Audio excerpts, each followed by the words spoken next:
Oh, hello and welcome to the Hobo Hut.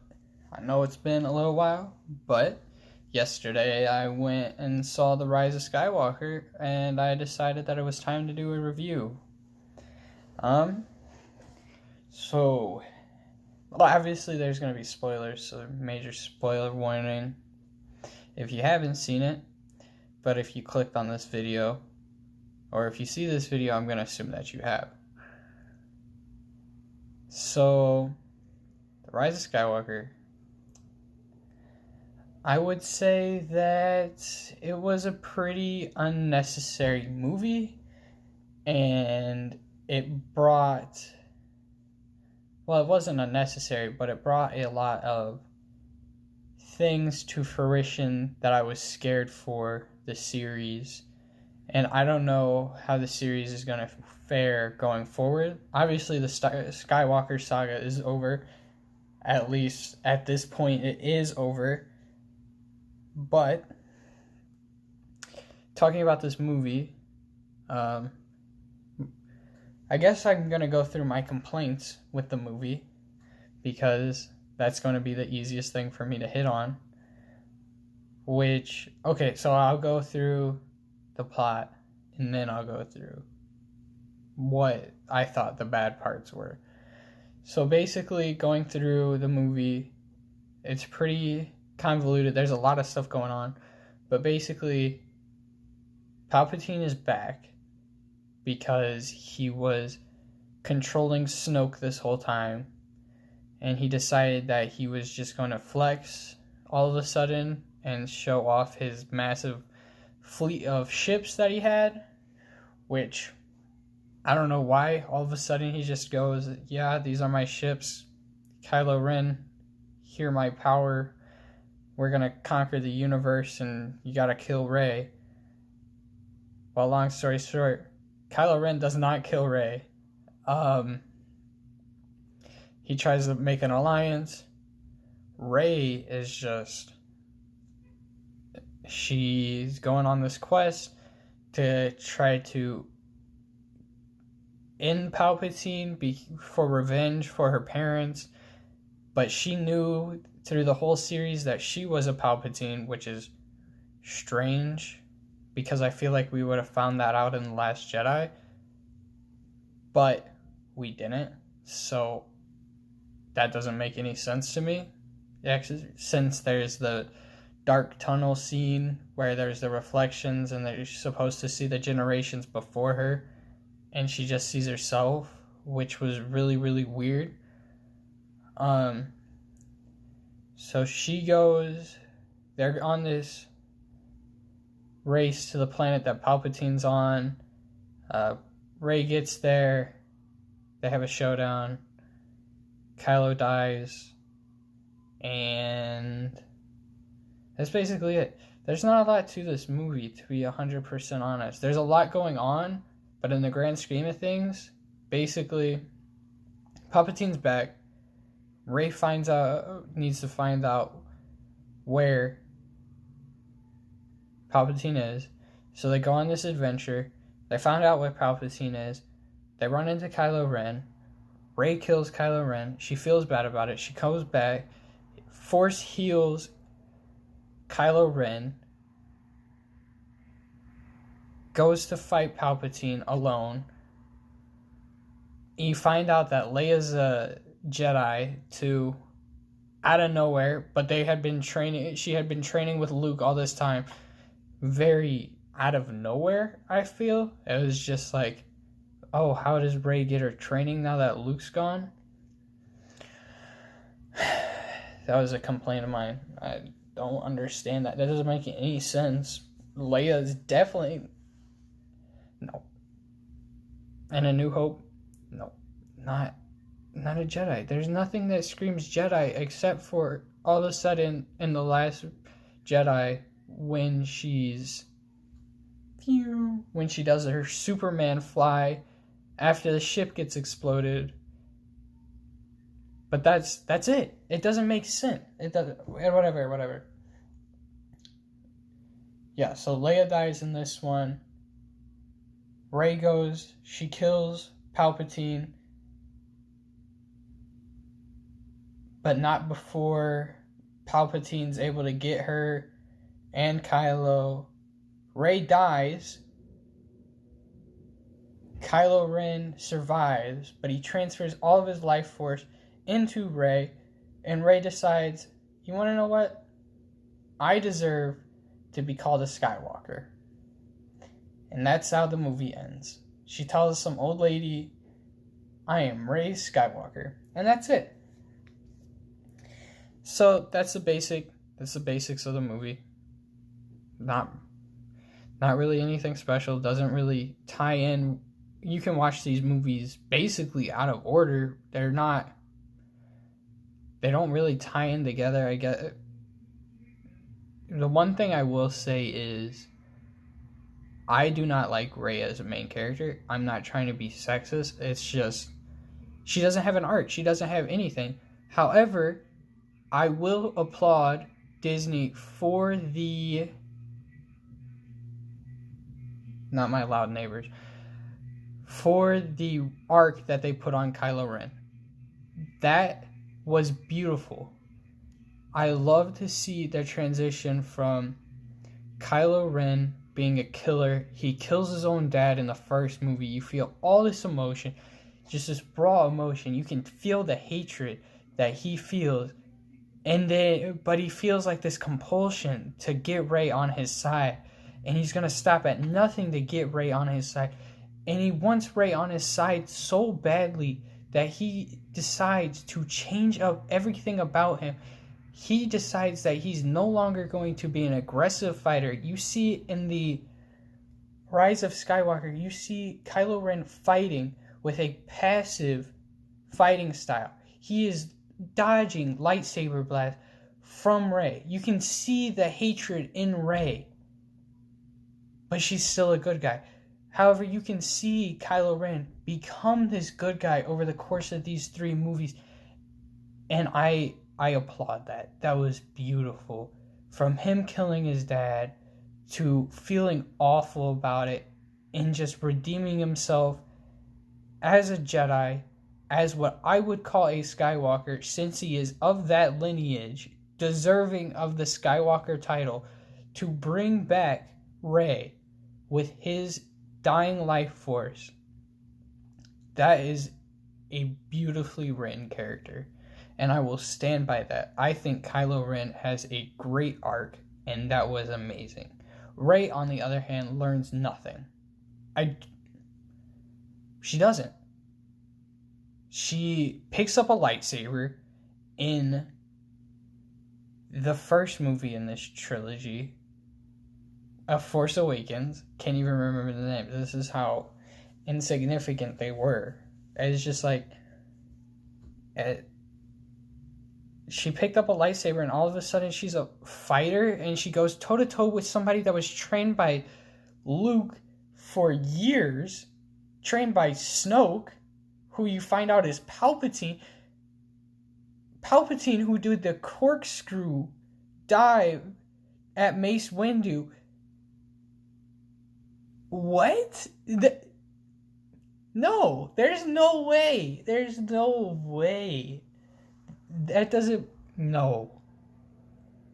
And then, in The Last Jedi, she still doesn't learn anything. She goes to Luke. She gets a little bit of training. That's okay. That was kind of what we saw with Luke in the middle trilogy, which that's okay. I can see that, but he also got training from Ben. But this is the only training that Rey has. And then you skip to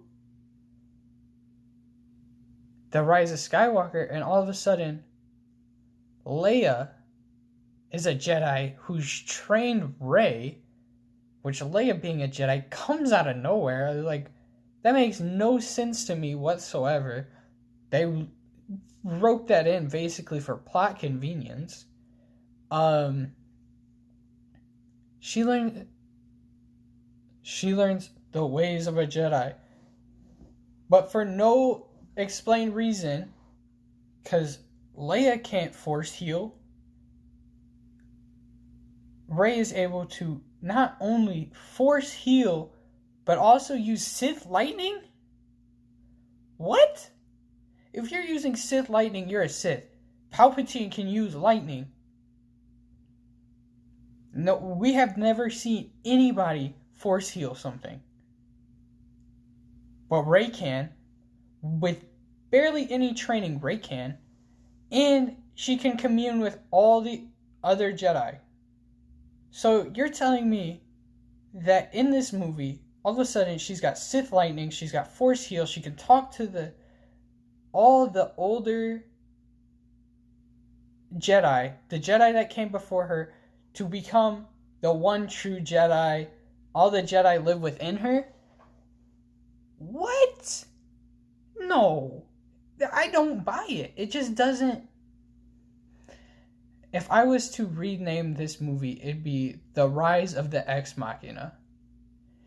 There are so many things that happen with plot conveniences in this movie. I don't even know where to begin.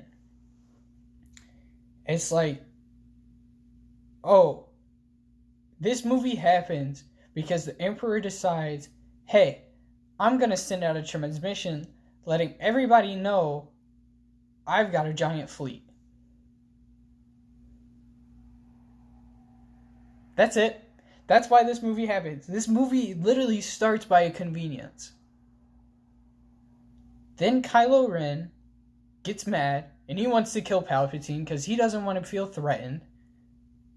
Okay. He's able to find this Sith artifact that's going to lead him to the planet that Palpatine's on. That's fine. Okay, I can see that. Okay. I literally saw this movie yesterday and I can't remember how Rey gets involved.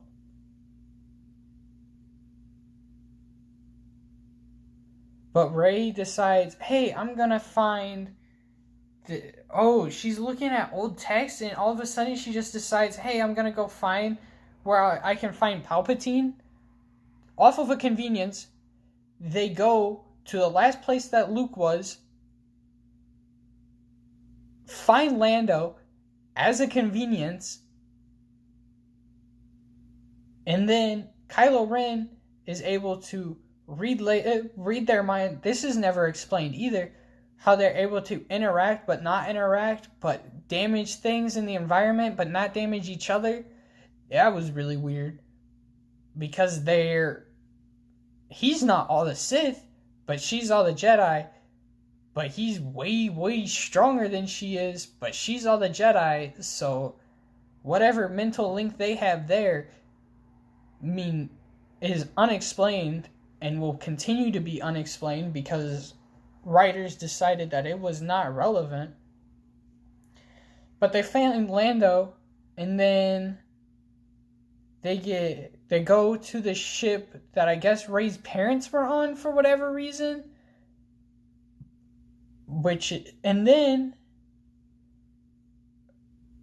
they're getting chased by stormtroopers, and the stormtroopers just happens to blow them up into some tar pits. The tar pits just happen to have tunnels underneath them. One of the Sith artifacts that they need is underneath these tar pits. Rey just goes, oh yeah, let me show you with this force healing to some worm. So I guess we have a force sensitive worm just out there now. Chewbacca gets captured because he has to go tell Rey to get on the ship because Rey's going to destroy Kylo Ren's ship. Then Rey just shoots lightning out of her hand because she gets pissed off at Kylo Ren, which I know Leia didn't teach her that, or the force healing. So who knows where this stuff's coming from? She just used the force a little bit too hard. But Anakin couldn't do that, and he had the highest Midichlorian count.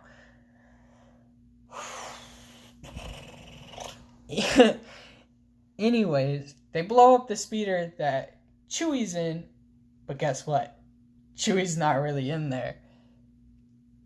They go to another planet where Poe just happens to have been a spice runner, and he bumps into his ex-girlfriend, who just happens to know exactly who they're looking for and takes him just to there. And there's a really small chance that this procedure will work out, but by God, does it work out.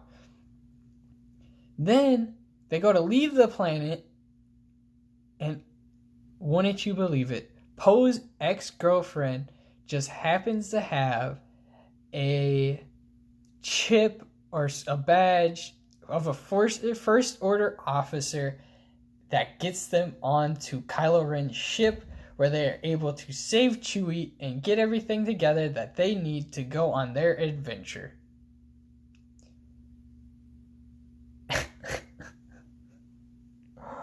Oh my lord. Oy, oy, oy. So they go and they find out, hey, we need to go to the planet of Endor. They find this out because of the operation that C-3PO goes under, which is, it's just a convenience that, oh, well, he can't translate Sith reading, so we have to go to this other planet, which I already talked about. But he just happens to know that, oh, it just happens to be written on this old dagger. I'm going to assume it's an old dagger because we've never heard about this thing before. But it happened to know exactly how the Death Star is going to land. In order for them to find this other Sith artifact, the Death Star is going to be intact enough, which, if you see the middle trilogy of movies, that Death Star blows up. It is in chunks. It does not fall the way that it says it does. The movie, you would think that like something just went out the side of it. No. The Death Star blew up in the other movie. It was not supposed to come back. And now we have the Death Star intact enough that Rey's able to take her little ship over there across this roaring ocean and scale the side of the Death Star, get in there, shimmy around with stuff breaking, get exactly to where she needs to go in the throne room. But then she sees a Darth Ray, which was cool until it hissed at her because somebody wanted that. And Rey was scared that she was going to be a Sith despite her being all the Jedi. So then you have that, but guess who? She gets the artifact she needs, but oh no, Kylo Ren destroys it. So we have kind of a cool lightsaber fight scene. It's alright. I'll give it that. It was a cool lightsaber fight scene. But Leia all of a sudden goes, I'm going to commune with my son. And Kylo Ren gets stabbed because Leia decides to go, hey Ben, look at me. Which is another thing, because that really upset me, was how just aggressive Rey was. Rey didn't want to talk. Kylo Ren had his hand outstretched with the Sith artifact. He's like, here you go, you drop this. And she just powers her lightsaber up. She doesn't walk over to him and take it. She's saying, give it to me, give it to me. He had his hand outstretched. She could have walked over and taken it from him. But she didn't. And that's just, I don't even know. I mean, Harrison Ford came back. That was cool.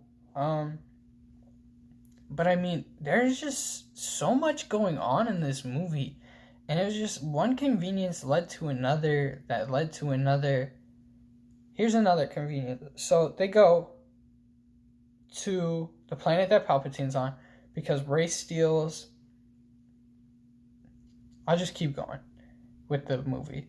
So Rey jumps in Kylo Ren's ship after she stabs him and after she is able to force heal him back to life, and she goes to the planet that Luke Skywalker was on at the end of The Force Awakens and during The Last Jedi.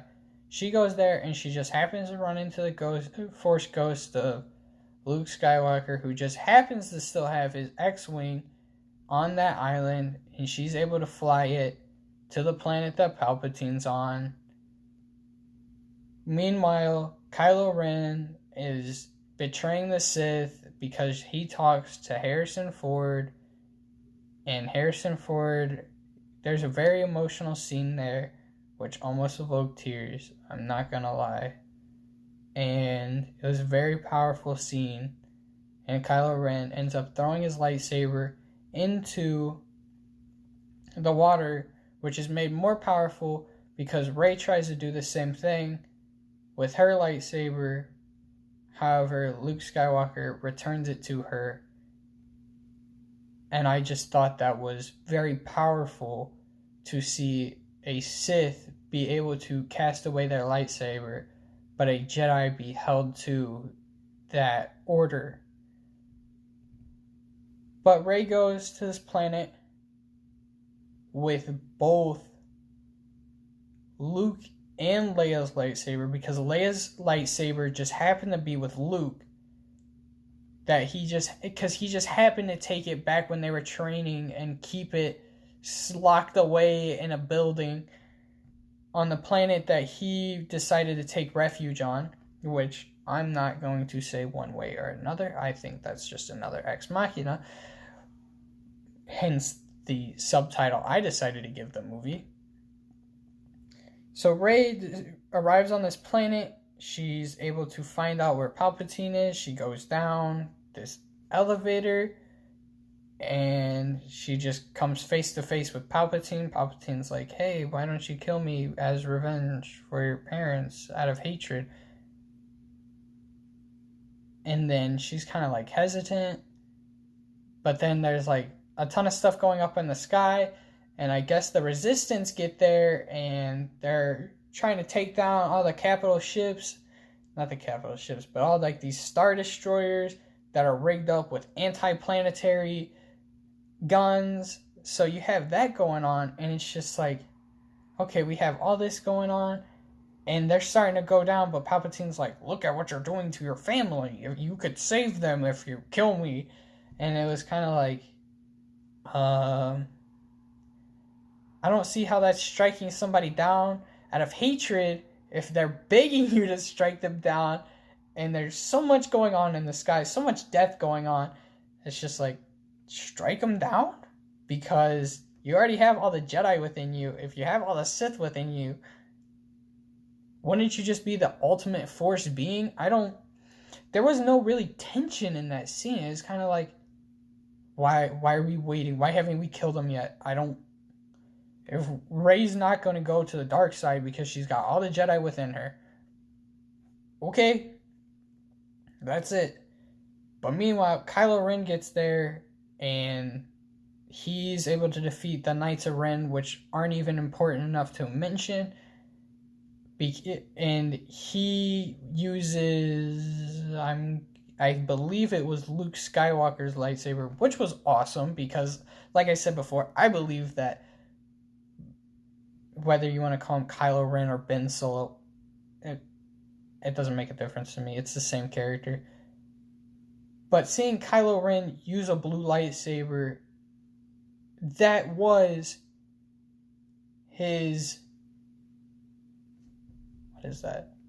his uncle's. Beautiful.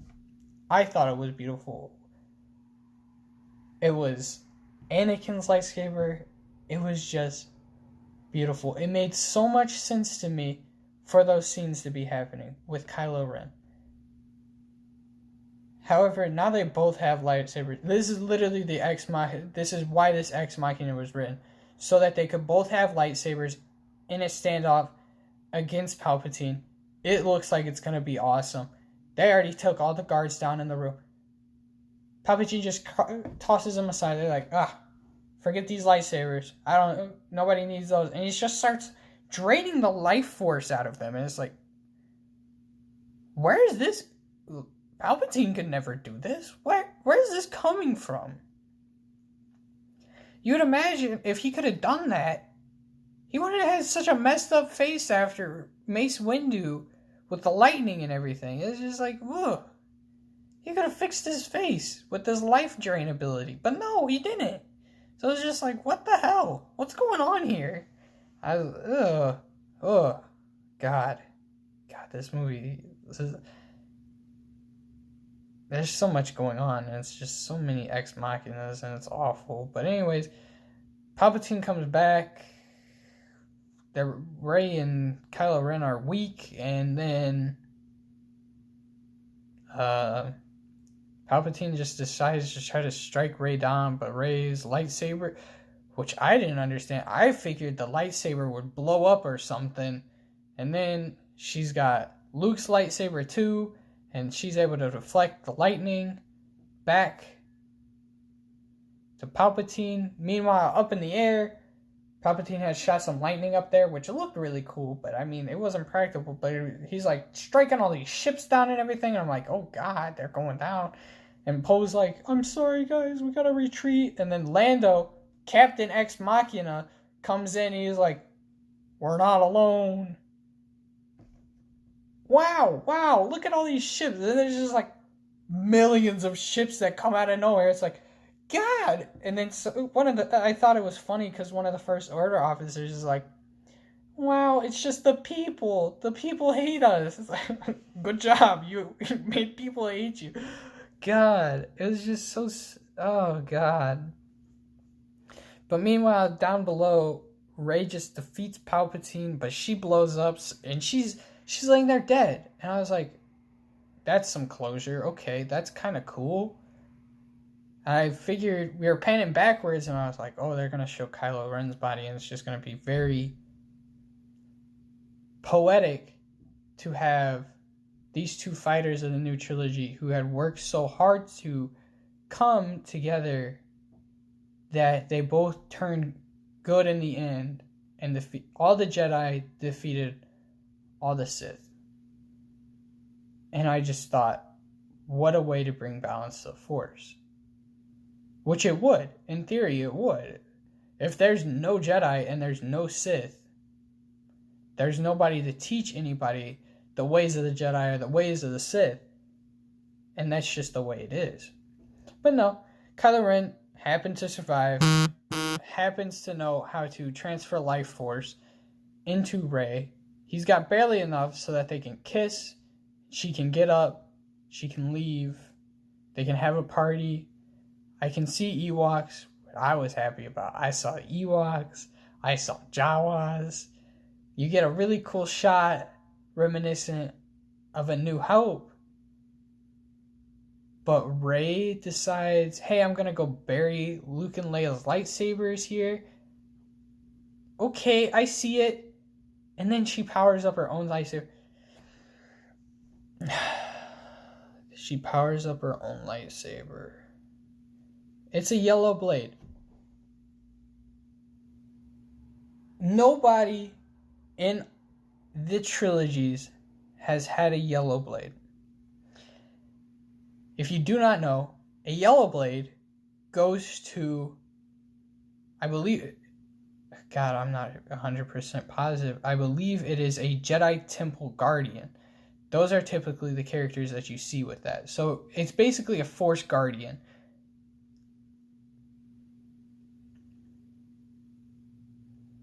This character, with no arc, gets a yellow lightsaber. A yellow lightsaber. So she's able to dub herself a Force Guardian.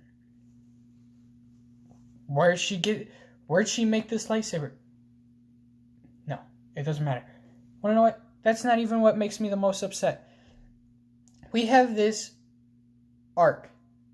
I will give Rey, I will say Rey has an arc. Rey has this arc, okay? And it is, she starts out, I don't know who I am. I'm just Rey. I'm Rey. Okay. Also, Daisy Ridley as Rey. I like that casting. However, I wish that Rey was written better, because I'm rooting. I wanted to root for Rey, but I don't know. You can't just have a cardboard cutout of a character just go through movies and have no progression, because you have Rey and she doesn't know who she is, and she doesn't know who she is, and she goes into The Last Jedi and she doesn't know who she is, and she goes to the tunnel where you're supposed to see the past generations of yourself, and nobody sees anything in that tunnel. And then all of a sudden we get to the Rise of Skywalker, and you find out that that's Palpatine's granddaughter. It didn't have any payout. There was no build up. It was just like, oh yeah, she's my granddaughter, whatever.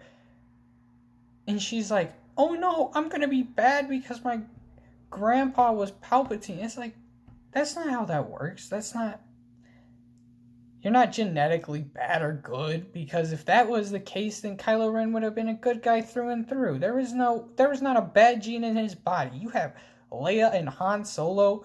Luke Skywalker's your uncle. There's no bad in you. Oh, it even works the same way with Darth Vader and Luke, and Darth Vader and Leia. That logic just does not make sense to me. But anyways, so she finds out she's a Palpatine, and you get to the final scene of the movie. Why do we have a character who has struggled to come to terms with who she is, to find out who she is, lie? She lies. She powers up. You're telling me this Force Guardian, an old lady, asks you, Rey who? You don't say Rey Palpatine. I would be so happy if she would have been able to accept who she was. She had just killed her grandpa. For good. He's not coming back. That is over. The First Order is over. There are no more bad guys for right now. That is your accomplishment. You get to say, I am Rey Palpatine, Force Guardian. But instead, she looks into the distance, sees Luke and Leia, and lies in their faces and says, you want to know what, old lady?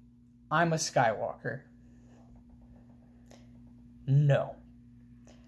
Here's how I would have written the movie. The ending of the movie. You can have all the other stuff. The ending of the movie, what should have happened? Rey dies. She just didn't have an arc. You have Kylo Ren do the exact same stuff that she does after leaving. He goes, he says sorry to Finn, says sorry to Poe. He goes back, he makes amends. He takes Luke's and Leia's lightsabers, he buries them. And he looks at that old lady and he goes, you want to know what? I'm Ben Skywalker. I'd have been fine with that. He earned the Skywalker name. His mother was a Skywalker. His uncle was a Skywalker. It makes sense. But for Rey to lie and say that she's a Skywalker, I'm sorry. I'm not. Yeah, it's not just because she's a chick. I don't care. She's written like a cardboard box. And I can't root for a cardboard box. And I can't. That's just Rey. That's Rey Palpatine. But yeah, so this is obviously a longer video. The Rise of Skywalker, the Rise of Ex Machina. I don't think that they pulled the right strings. They should have flipped it on a dime and made Kylo Ren your main character. It was there. It was all there. and it was beautiful. And that was a believable arc. Even within that movie, it was a believable arc. To see him, first 5 minutes of the movie, just killing things. Just, oh, Palpatine's gonna threaten me? Alright, well, I'm gonna go through and I'm gonna kill all these people so that I know where you are. I'm going to knock on your front door and tell you, hey, I'm gonna kill you. And he walks away and goes, yeah, I'm gonna try to get Rey on my side. Get your granddaughter to kill you. And then in the end, he decides killing's not the way to go. The way of the Sith is not the way to go. I need to come at this as a Jedi. And you want to know what he gets? You know what he gets in return for doing that? He gets to kiss Daisy Ridley, Rey. What? You're winning. That kiss, you died after it, but guess what? You had a character arc that was so beautiful that you get to kiss this beautiful princess, basically a princess, because that's the way that Disney's gonna market her. Just this beautiful arc within one movie. You can watch this movie out of context and see Kylo Ren was a great character. You watch this and you're like, okay, Rey's a Jedi, okay? That's believable. But she's just a Jedi. Ooh, is she gonna become a Sith? No. Because she's the main character. She's got plot armor. Which is another thing that I have a problem with stormtroopers and plot armor, because I've seen stormtroopers get blasted in the shoulder just like they did to Poe, but Poe remained alive.